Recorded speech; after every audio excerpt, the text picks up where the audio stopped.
प्रेम से बोल भरत प्यारा रामचंद्र की जय। ये वैभव दुनिया पागल है,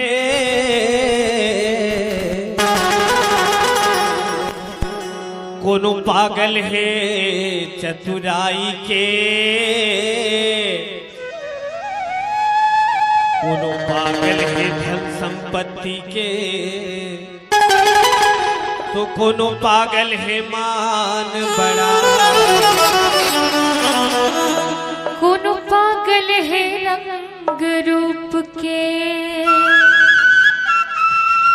तो कोनो पागल है पंडिताई के। अरे सबले बढ़िया पागल है वो रामचंद्र राघोराई। संगवारी माया के नगर मां बैला भैसा बरोबर फंदाए। सजनों, जिन माया मां माता सीता जी फंसे वैसे वही माया मां हम सब फंसे हैं। और कैसे फंसे हैं? वो माया हम सबला बैला भैसा आसन नांगर मां फांद के पूरा दुनिया भर ला घुमावत है।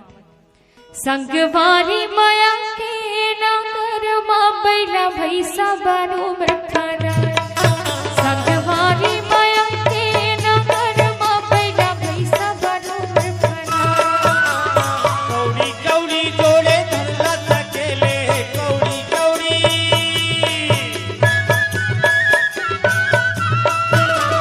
कौड़ी कौड़ी जोड़े धरला सकेले, राम भजनला नहीं गाए रे भैया, राम भजनला नहीं गाए। संगवारी माया के नगर मां बैला भैसा बरोबर फंदाए। संगवारी माया के नगर मां बैला भैसा बरोबर फंदाए।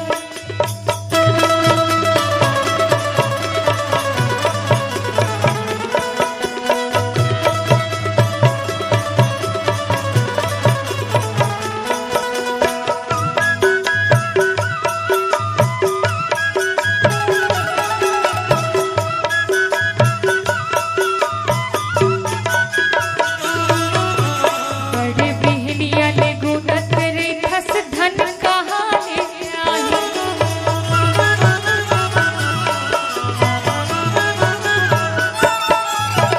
दया धर्म बिना हवे अविरथा जीवरा दुख पाही।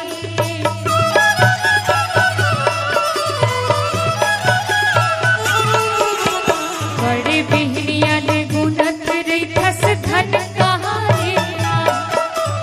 दया धर्म बिना हवे अविरथा जीवरा दुख पाही। बेटी बेटा धन दियत भर के, बेटी बेटा